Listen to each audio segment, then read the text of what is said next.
This program is brought to you by Monterey Meats, Magnolia Chicken Station, and in part by sa pagpapatuloy ng rediscovery ng mga local food finds, ang Pinoy Foodie ay nagpunta sa South, dito sa isang premier town ng Batangas, none other than Nasugbu.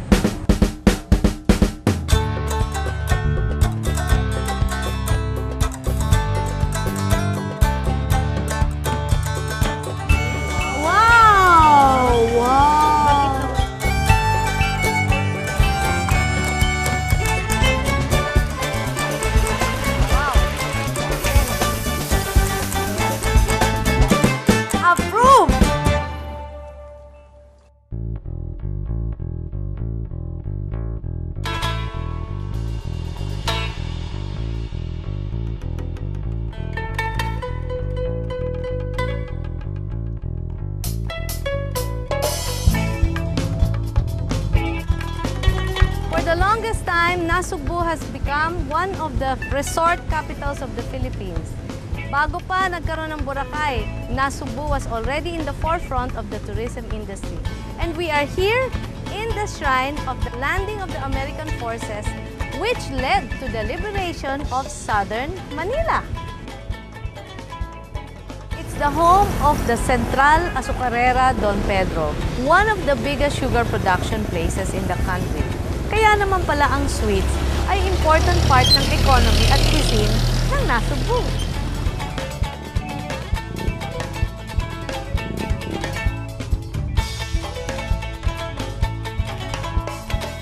Sampalangganang asukal galing sa Central Azucarera San Pedro. Anong karyoka to? Yaring malagkit po siya. Tapos? Pinirito, nilagyan ng asukal. Tinog sa stick. Ang sarap ng mga tinda ni Vandy. Yung mga butchi at saka yung karyoka. Siyempre yung banana Q. At ang masasabi natin dito dahil masarap ay approve!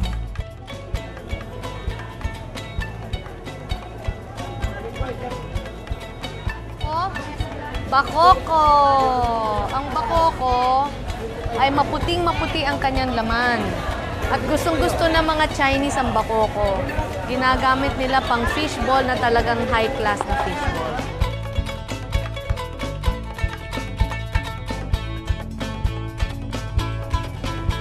Ito po ba yung pansit balita? Nako, balitang-balita namin yung inyong pansit. Nako, ang layo ng aming pinanggalingan. Dito pala sa Nasugbu, kilalang kilala. Sino po sila? Ako po si Nilo Villaluna, yung panganay na anak ng may-ari mismo nitong pansit balita. At balita ko, talagang masasarap yung mga niluto nyo. Nung niluto ng mga magulang nyo. Ano ba yun? Pansit nga po. Oo, yung pansit balita. Teka mo, Mamang Nilo, bakit ba tinawag na pansit balita? Yan. Dahil nga po siguro sa yung mga mamimili, dahil nga po nakabalot sa dyaryo, dahon at dyaryo, kaya siguro tinawag na pansit balita.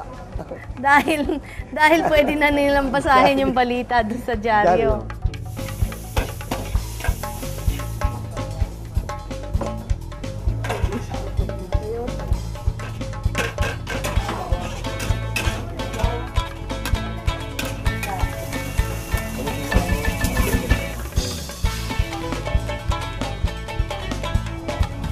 Balita ko.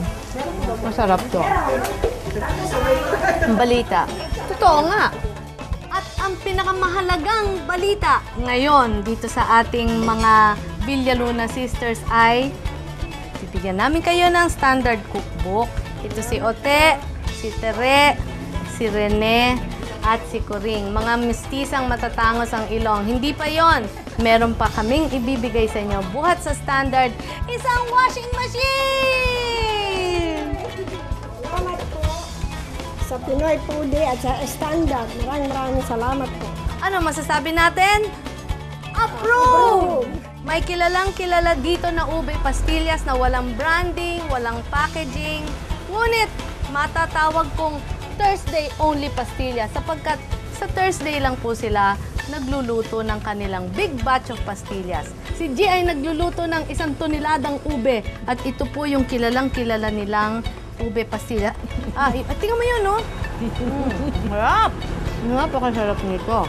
Punta po kayo dito sa aming barangay 8, Consuelo Street, Para sa... para sa aming pastillas na ube. Ano masasabi natin dito sa masarap na pastillas na ube?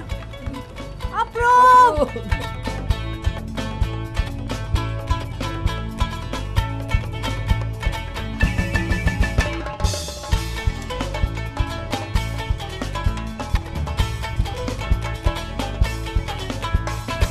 Aming from Tagaytay, dinadayo pa namin to. Talaga. Pag sinabi nitong aking kumare na si Edith Singyan na it's good, eh talagang it's good kasi mataray din to sa pagkain Kaya ang masasabi natin dito sa Siling Halo-Halo, approve!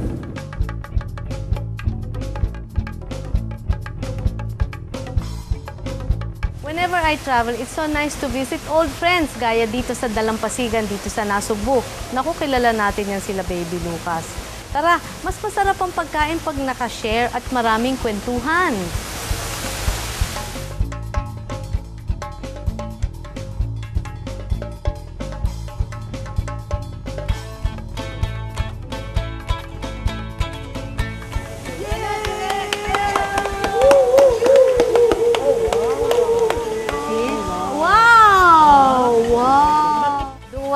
Thank you very much. Ito ang aming recipe book galing sa Standard at ito ang electric fan. Salamat po, Miss Nancy. Galing sa inyo. Ganda pa ng kulay. Maganda talaga ang kulay. Favorite color Thank you po. very much for us. Thank you for the long friendship.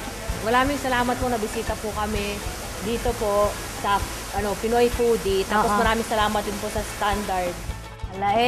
None other than Mayor ng Nasugbu ang kasama natin ngayon, si Mayor Tony. At ang masasabi niya sa The Pinoy Foodie ay approve! Coming up next at The Pinoy Foodie. Wow! Keso para pandagdag ng alat. Perfect!